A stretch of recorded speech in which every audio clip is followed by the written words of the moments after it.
If you're a salesperson like me and you've got imposter syndrome, there's no need to worry because in this video, I'm going to be sharing with you the 6 most effective tips that I use to get over my imposter syndrome. Let's go.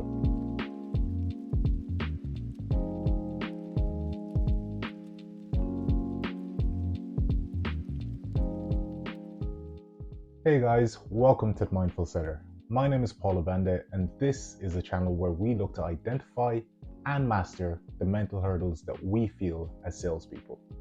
So, what exactly is imposter syndrome?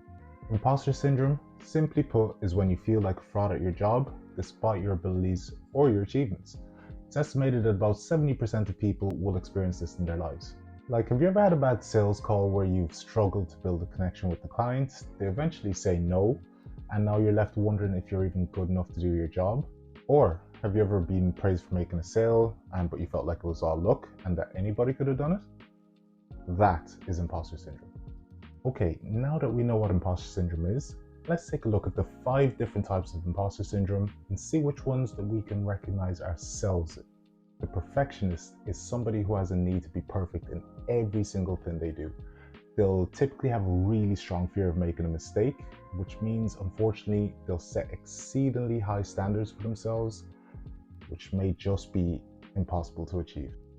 While the perfectionist is always striving to do better, the superhuman is somebody who is convinced that they need to work harder and harder in order to measure up to their real deal colleagues. They'll typically work longer hours than everybody else in order to prove their worth. Now, on the other hand, the natural genius judges themselves based on how quickly and easily they can understand things.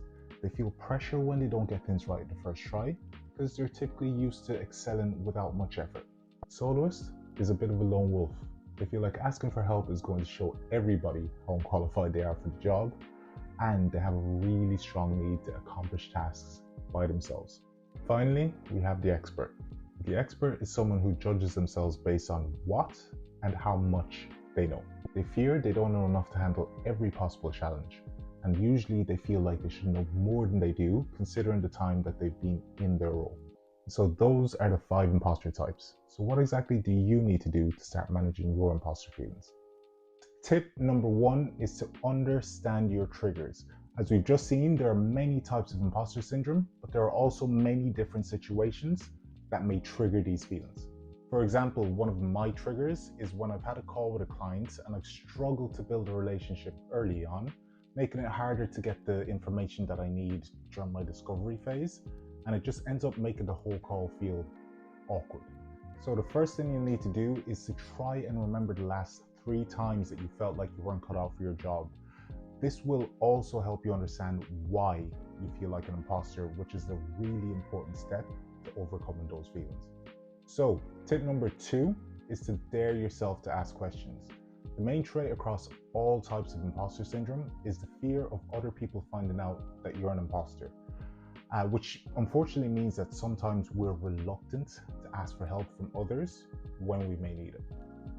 So whether you're struggling to get to grips with how your CRM works, or you're unsure about an answer to a basic question that a client has just asked you, or you simply feel like the quality of your sales calls can improve, ask for help.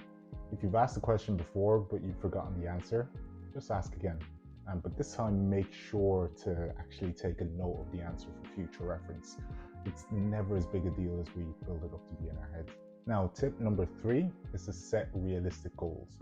Another main trait of imposter syndrome is the fact that our goals are actually often set unrealistically high, which makes the feeling of failure inevitable.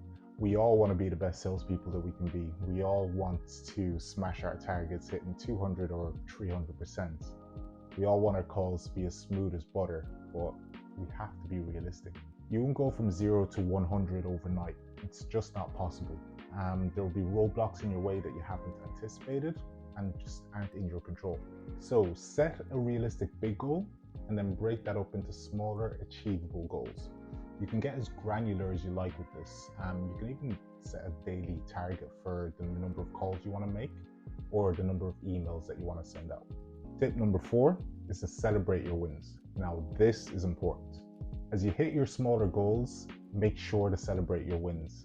Now, I don't mean you need to break out the champagne at every opportunity, but just take the time to acknowledge that you've done a good job. It's also important to keep track of these wins. So either write them down in a fresh notebook or create a win file on your laptop.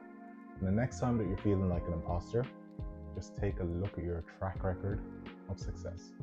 Tip number 5 is to speak more positively to yourself. When we fail, we often use negative language to criticize ourselves or our failures. We say stuff like, oh, that was an awful call, or I'm stupid for sending out that email. This actually adds unnecessary mental pressure, which we don't realize. So speak more positively. Instead, maybe say something like, that wasn't a great call, but I'll do better on my next one. You'll be surprised at how quickly your mood and also what you consider a failure changes. The last tip, and probably the most important, is to share how you're feeling with somebody. It may feel a bit daunting to open up like that, but remember when I said 70% of people have imposter syndrome? And because imposter syndrome is a fear of your peers finding out that you're a fraud, think of how releasing it will be to hear from your peers that they have similar feelings. And those are the 6 tips that I use to get over my imposter syndrome. Thanks for watching, guys. If you found this video useful, there's more to come, so please like and subscribe. And let me know what you think. Are there any tips that you'd add to the list? Let me know in the comments below.